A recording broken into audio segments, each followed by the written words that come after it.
Alors aujourd'hui, on va parler chargeur.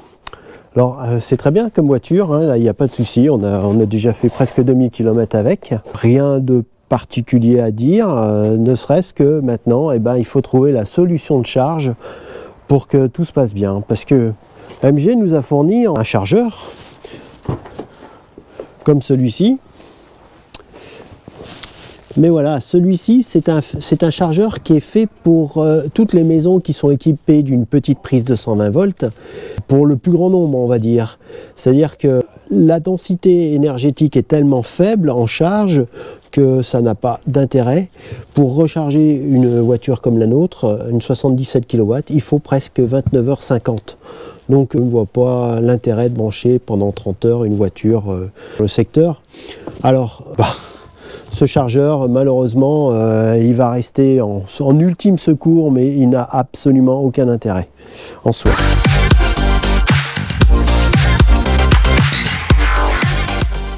Alors ce chargeur, je l'ai acheté chez AliExpress. Alors je ne vais pas faire la promotion de cette marque, hein. C'est simplement que j'ai trouvé qu'il était intéressant parce que c'était un vrai constructeur chinois qui le fabriquait. Et puis qu'au niveau de la qualité déjà des cordons, du câble, ça me semble assez sérieux en soi. Alors assez sérieux, je relativise encore, hein, puisque là par exemple ici on a un presse-étoupe, ça fait 4 ou 5 jours que je m'en sers. J'ai un peu forcé dessus et vous voyez là il commence déjà à bouger. Donc il va falloir que je le démonte pour le resserrer à l'intérieur. Ça c'est un peu le problème des industries chinoises, ils ne savent pas faire quelque chose en général de très solide. En fait, on y achète pour le prix qu'on y met. Hein. Donc j'ai démonté donc pour voir un petit peu ce qu'il y avait. En effet, hein, c'était bien les presses étoupes là et là qui étaient démontés. Par contre, au niveau électronique, on voit que c'est propre, hein, il n'y a pas de souci. J'ai vérifié si les cosses étaient bien vissées puisque c'est là souvent les problèmes. Et là, ça a l'air d'être parfaitement monté, serré. Donc voilà, bon. Donc ça vaut ce que ça vaut, mais ça a l'air d'être correct en termes d'électronique de base. Donc voilà. Par contre, le côté sérieux que j'ai trouvé, c'est que là, voilà, on a une prise P17 qui permet de transporter des courants assez intenses. Donc c'est du 32 ampères. Et du coup, là, il sera donné pour 7 kW, c'est-à-dire l'intensité maximum d'une maison. Le but, quand on achète ces choses-là, je n'y mets pas dans une maison, j'y mets en extérieur, parce qu'on ne sait jamais avec les produits asiatiques ce qu'on peut avoir, ça peut peut-être faire un départ de feu ou autre. Donc on gère de la puissance. Donc vaut mieux y laisser dehors. C'est tout en plastique. Comme contrainte, on va dire, j'ai modélisé donc ce chargeur, comme vous le voyez ici. Alors sur ce, j'ai mis un support. Voilà le support que j'ai fabriqué spécialement pour lui. J'ai fait une sorte d'empreinte à l'intérieur pour creuser, pour qu'il n'y ait pas d'interférence. Donc c'est assez simple, hein. Donc j'ai laissé le passage des presses-étoupes. Et puis j'ai mis 3 fixations. Alors bon, je suis pas mécanicien, j'ai fait ce que je pouvais. J'en ai fait plusieurs, il faut l'avouer. Bon, maintenant j'ai trouvé quelque chose qui fonctionne à peu près. Par-dessus, pour tenir tout ça en équilibre, j'ai créé un capot. Alors j'avais créé un premier capot qui est celui-ci. Alors oui, il est en rose. Alors pourquoi rose? Parce que j'avais envie de mettre du rose. Non, c'est parce que j'avais besoin d'utiliser une bobine qui était inutilisée chez moi. Et finalement, ça fait une sorte de violet rose en PETG qui marche très bien.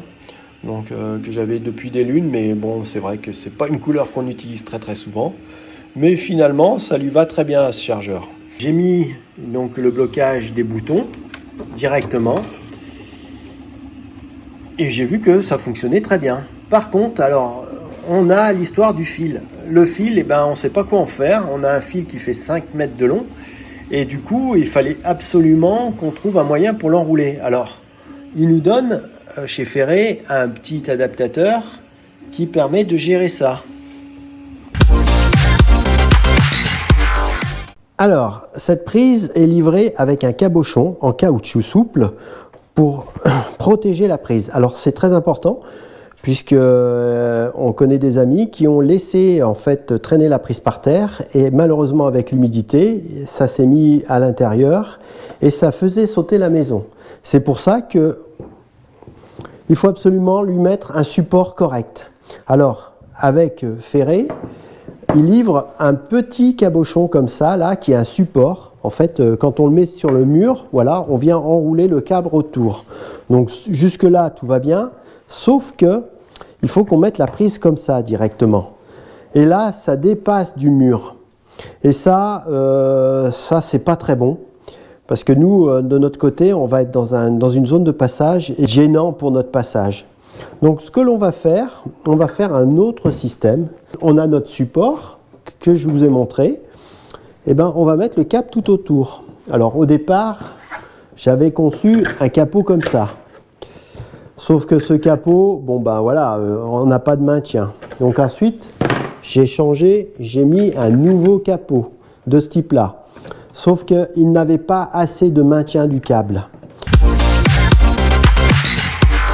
Donc, toujours sur ma modélisation. Donc voici le nouveau capot. Alors le capot, vous voyez, il est vraiment beaucoup plus grand par rapport à celui que je vous ai montré tout à l'heure. Donc c'est la version finale. Donc tout ça, bien entendu, ça s'imprime sur la Prusa MK4 ou MK3, hein, puisque je pense que c'est les mêmes, c'est sensiblement les mêmes plateaux, ça posera pas de problème pour y imprimer. On imprime ça toujours en PETG hein, pour que ça tienne le temps. Le PETG, j'ai déjà validé qu'en extérieur, il n'y avait pas de souci, ça fonctionnait très bien. Donc voilà, après, bon, s'il s'abîme dans 4 ou 5 ans, c'est pas très grave, on réimprime et puis on le change, quoi. Hein. Mais bon, normalement, on n'a pas à le faire. Hein. Et bien, allez, la suite pour l'installation. Donc le dernier en date et qui fonctionne très bien, c'est celui-ci. Alors voilà, donc là il est juste devant l'affichage. On masque les boutons, c'est normal, c'est fait exprès, c'est pour éviter de changer les intensités pré-réglées à l'avance. Donc voilà, on est en train de faire une des couches intermédiaires. Donc voilà, le support est en train de monter doucement et s'imprimer doucement avec la Prusa MK4. Donc une dernière génération de chez Prusa qui fonctionne très bien. Je l'ai réitéré chez eux parce que c'est une des meilleures imprimantes de filaments qui existent sur le marché. Donc là, voilà, la première couche est parfaite, sans passer par forcément des artifices électroniques complexes.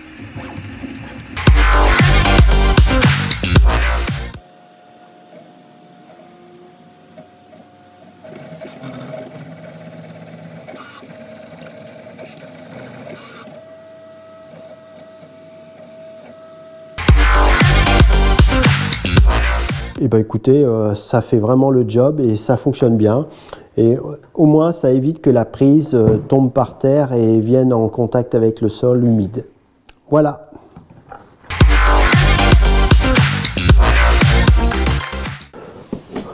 Donc voici un petit peu l'installation que j'ai fait. Donc je me suis mis en amont du compteur.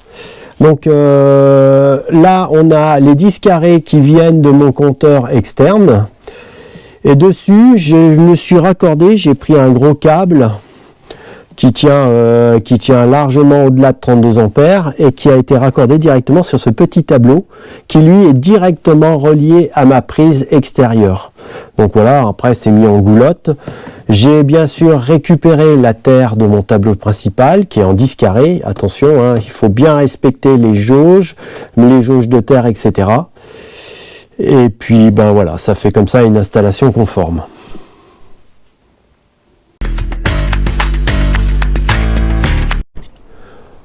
Donc voici un petit peu l'installation du support, hein. C'est très très simple. Hein.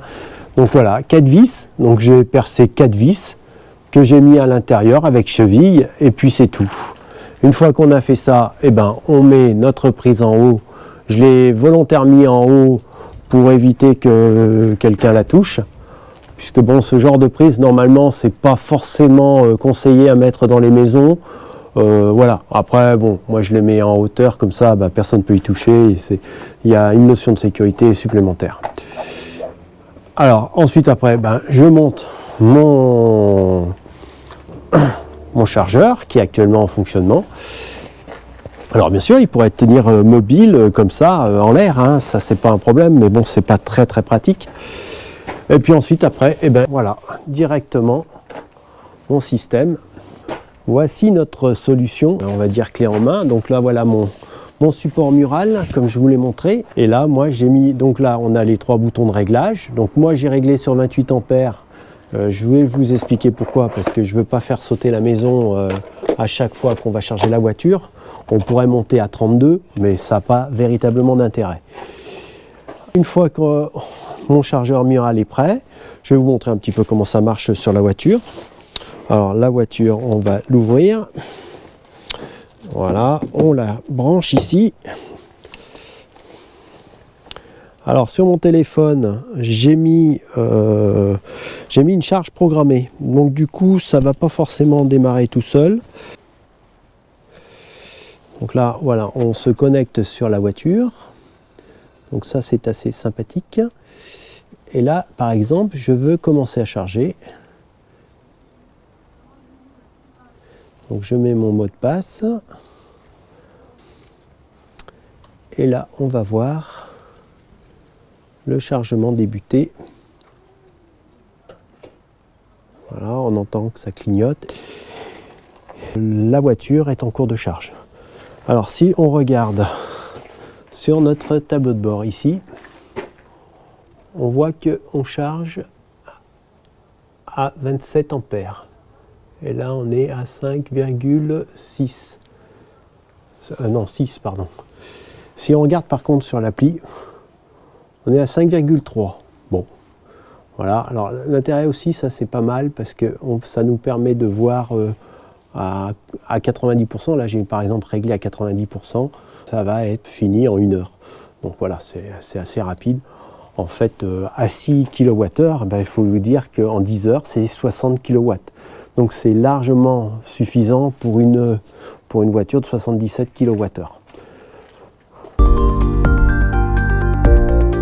J'ai réduit à 28 ampères et j'ai pas monté au maximum à 32 parce que ça n'a pas d'intérêt en soi, ça tire beaucoup sur la maison. Il a fallu que je fasse un tableau exprès pour cette prise qui va supporter 32 ampères et cela pendant 10 heures.